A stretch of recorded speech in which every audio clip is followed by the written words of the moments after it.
Dak dak dak dak dak dak dak dak dak dak dak dak dak dak dak ka na with Mora and EU.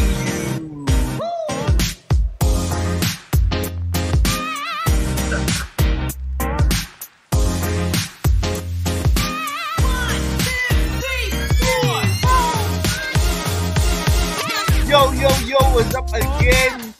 Good morning, good afternoon, good night sa lahat ng mga basketbolero at basketbolera. So hello, here we are again. We are here to talk about the highly anticipated, as we have mentioned the previous episode, the highly anticipated and highly joined for PBA draft. So, EU, kamusta ka naman the past few days? Na-recover ka na ba sa Gilas result?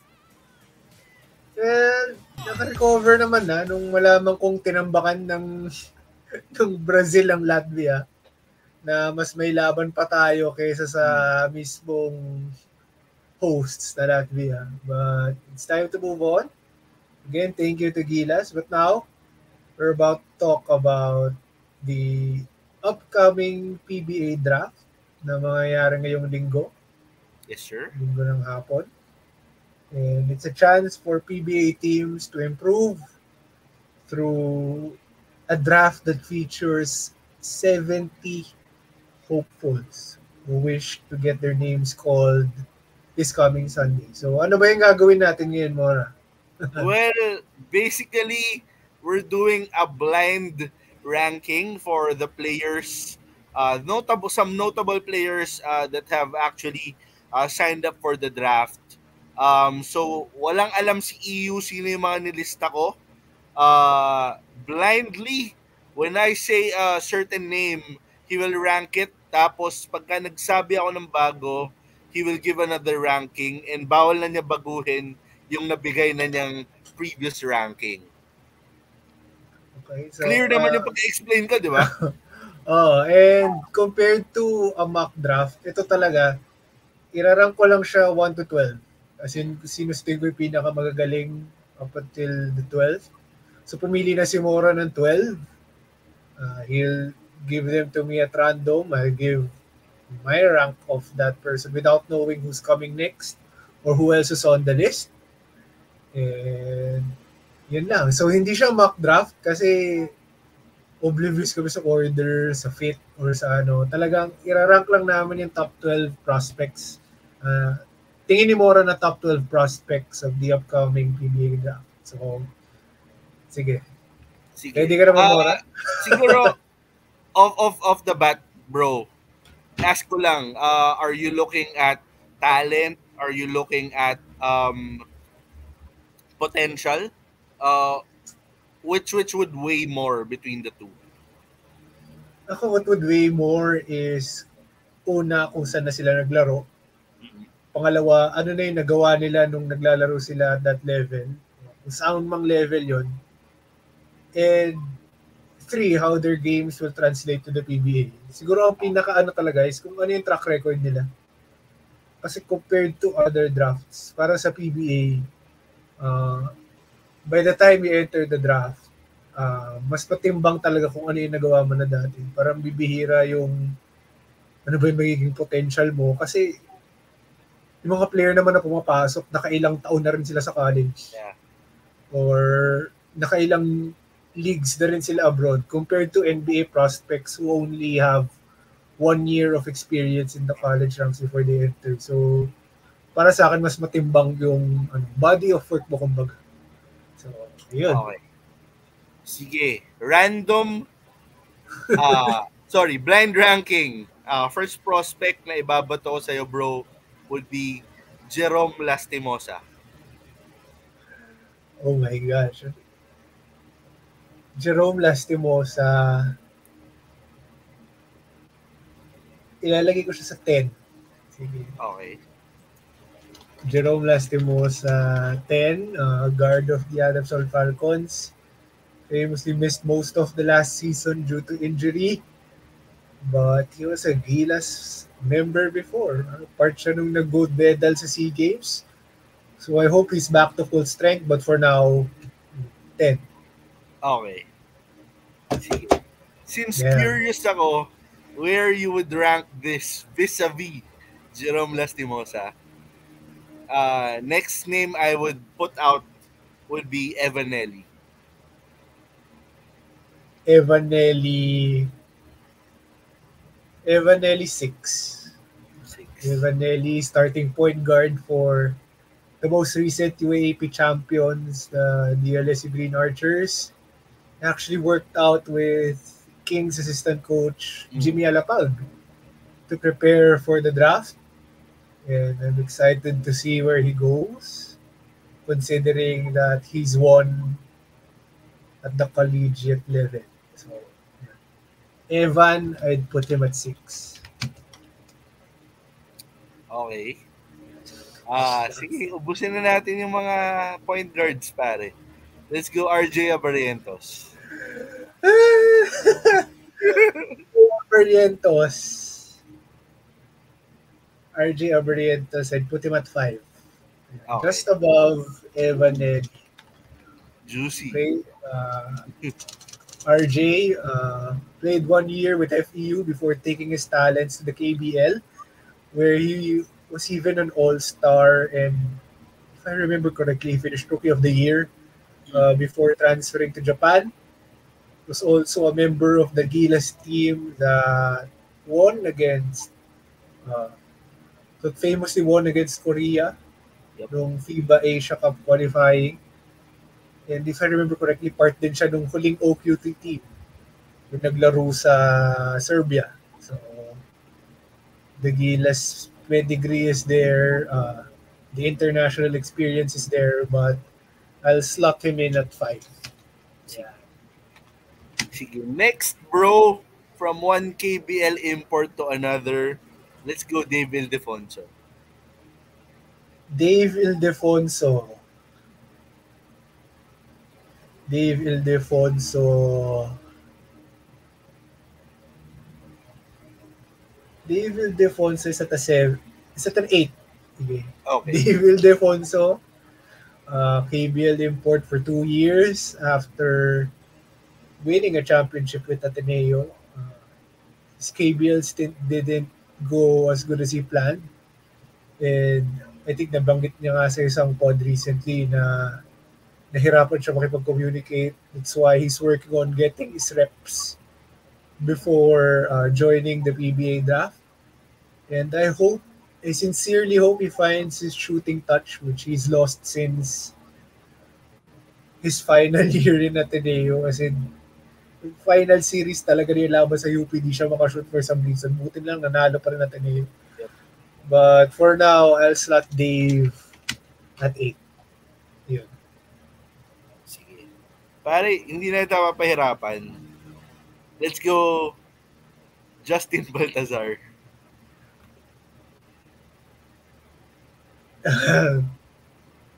Justin Baltazar 2. Okay. Justin Baltazar 2. As much as he has the Gilas experience, he's the second best prospect, I think. Kasi yung panahon ni Tab Baldwin, mainstay siya sa Gilas. And the talent is there, or even if he has played in the MPBL for the past few years. And I think he's the second best prospect given his offensive and defensive abilities. And yun, Justin Baltazar at 2.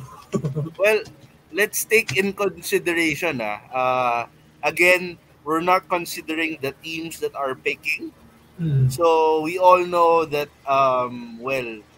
basically I think will Converge will go for Justin Baltazar. But this is a blind ranking based on how we see each player and where we would rank them talent-wise or fit-wise to the PBA. Tingin ko may mas magaling pa sa kanya sa draft. Isa lang naman.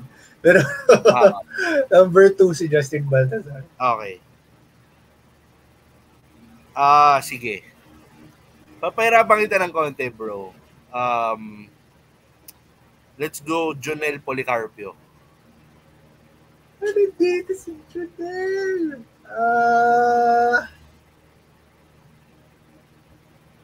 Jonel would be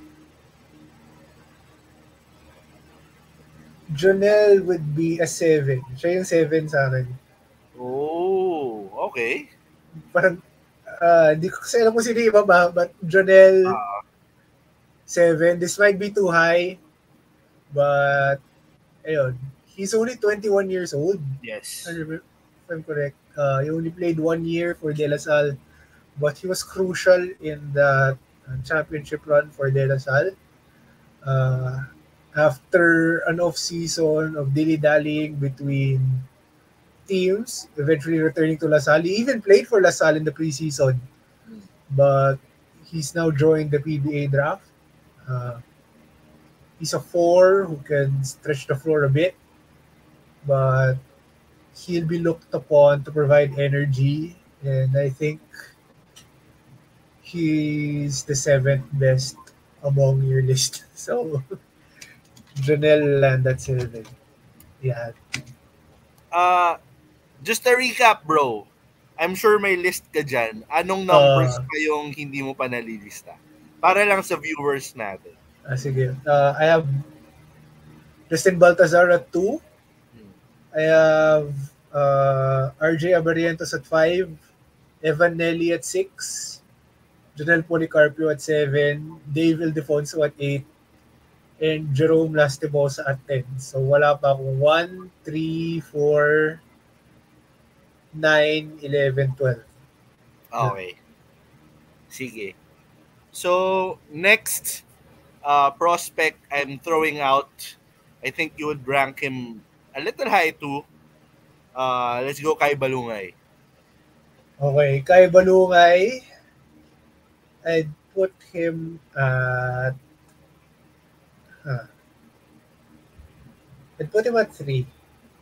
Kai Balungay played 2 years at the Ateneo Blue Eagles. Won a championship on his first year. He's a stretch 4.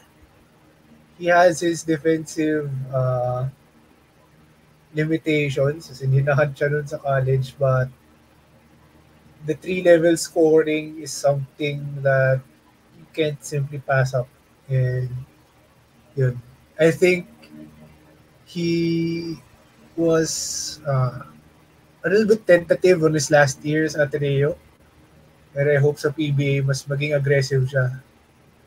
And teams actually give him the ball because he can score. So, I have Kai Balungay at 3. Sige. Next, I think nasa upper tier din to. Let's go Cedric Bearfield. Siya yung Wadgo. Okay, tingin ko mas magaling siya kay Justin Baltazar. Cedric Bearfield played in multiple leagues abroad as an import, and the highest level na naabutan niya, umabot siya ng G League.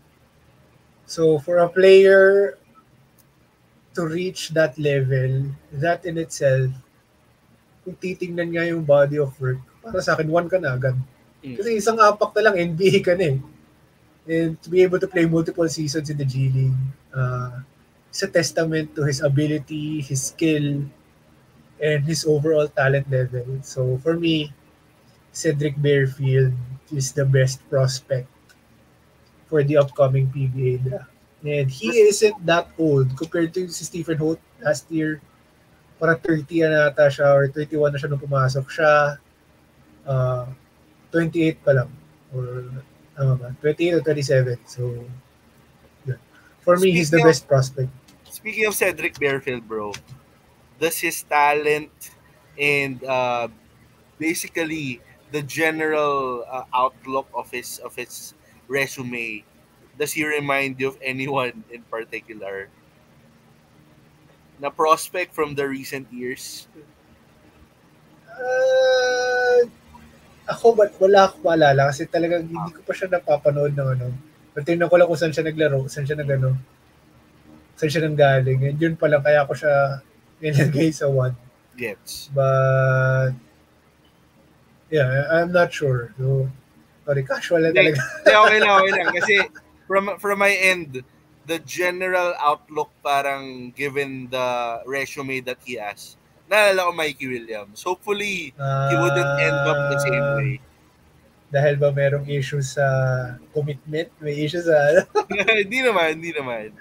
Pero yeah, coming from the G League and all. So hopefully he also takes the PBA by storm.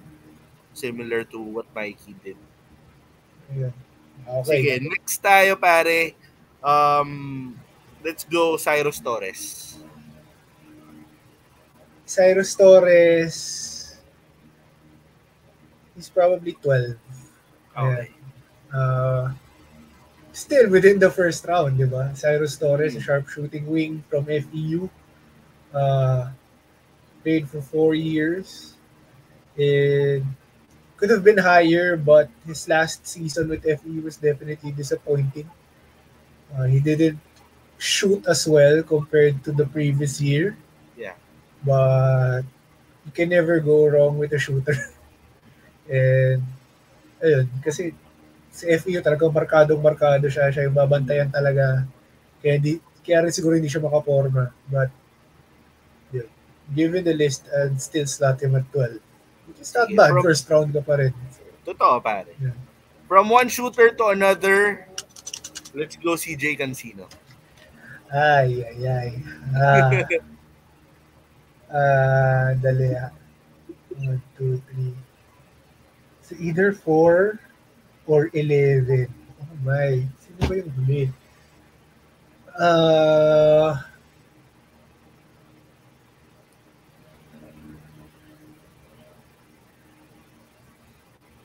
Sige, I'll play it safe. Lalagay ko siya sa 11. Okay. Sorry, UP fans. But yeah. Would have ranked him higher if I knew he was here, but 11, CJ Cancino played for both UST and UP in the UAAP. Definitely a three-level scorer, especially from three-point range. And he's definitely a first-round talent. Ngayon pala may regret na ako na nasa 11 siya. I think he's better than some of the players na nilagay ko sa ano. But sige, 11. So, you're down to last parang 2 more slots, tama? Ay, may dalawa pala. 4 and 9. Ay, wait. Sige, 11. Wala, nasabi ko na eh. So, sige. Well, hindi mo pa naman na hindi mo pa narinig yung next 2 players. So, up to you if you want to change. Sige, 11 na. Mamaya na lang natin po. Sige. 11. Okay. Sige. Next player, Kalen Chongson. Kalen Chongson. Siya yung 4. Nalagay ko siya sa 4. He's played for Alam Pilipinas. He's actually playing for the Philippines, for Strong Group sa upcoming Jones Cup. Tama ba? Even if he's 32, 32 years old na siya. Sorry. It still ranked him as the 4th best player just because of his hustle and yung intangibles na dinadala niya sa court. And I think that's pretty valuable in a draft that's full of scorers and shooters. So, yun. So, siya yung 4th sa akin. So, number 9, pare, no choice ka na? Ako yung number 9, pare. Joke lang. Sino yung 9? Number 9, CJ Payawal.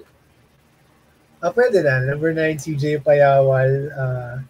Another shooter. He only played 1 year with the UE Red Warriors. I actually thought he had joined the draft earlier. Sabayan na si Villegas. Pero I think napaganda rin na this year siya sumabay. And another Phil-Am from Coach Jack Santiago, and he goes number 9. So yeah. I'm not that mad with that. So actually, when I was making the list, hindi ako makapili between Payawal and another UE Red Warrior. Sino? Si Abdul Sawat? Abdul Sawat. Okay. So I guess fringe first rounder si Abdul Sawat. And any other people na you think could actually make it to the first round or top 12 in terms of talent. Other than, sino nga ba? Off the top of my head, ang naisip ko, wala akong maisip eh. Parang sakto naman to 12. Yun nga, si Abdul Sawat. But, siguro, if you're looking for a big, UAP bias to eh. Benjamin Phillips, maybe? Mm-hmm. Or, could even look at Jared Brown from Ateneo as a possible first round. The other CJ is also an option. Ano CJ? CJ Katapusan. CJ Katapusan. Si ano? From Benil. Si Corteza. Oh, Corteza, yeah. Another point guard. And Mark Nonoy, pare. Ready siya point guard. Forward siya. Ay, sorry. Corteza. Sorry, niniisip ko na si Mark Nonoy. Si Nonoy. Mark Nonoy option, yeah. But for the rankings, siguro, I'd put Cancino above Payawal. Okay. Parang nilalagay ko siya sa 9, mas mababa si Payawal at si Jerome. But other than that, Payawal would be 10, Lastimosa would be 11. Oo. And yung Abariento, sakto lang yan. Jonel at 7. Pwede na. Pero debatable pa sila ni Ildefonso for me. And yun nga. Yun. Ikaw ba? Ano ba? May violent reaction ka ba dito? Uy, dapat mas magaling ka naman, bro. More or less aligned naman. I think I would just put Abarientos at number 4, perhaps. I would put more emphasis or at least more importance on his youth rather than going for a 31-year-old Caleb Johnson. And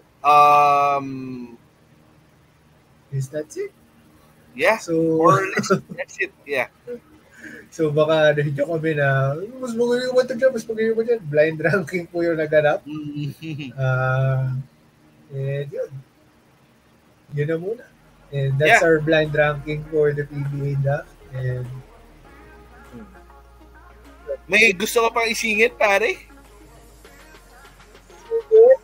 Well, kaya ako nakaganit ang jersey kasi DeMar DeRozan with the Kings, definitely a great pickup, an upgrade over Harrison Barnes.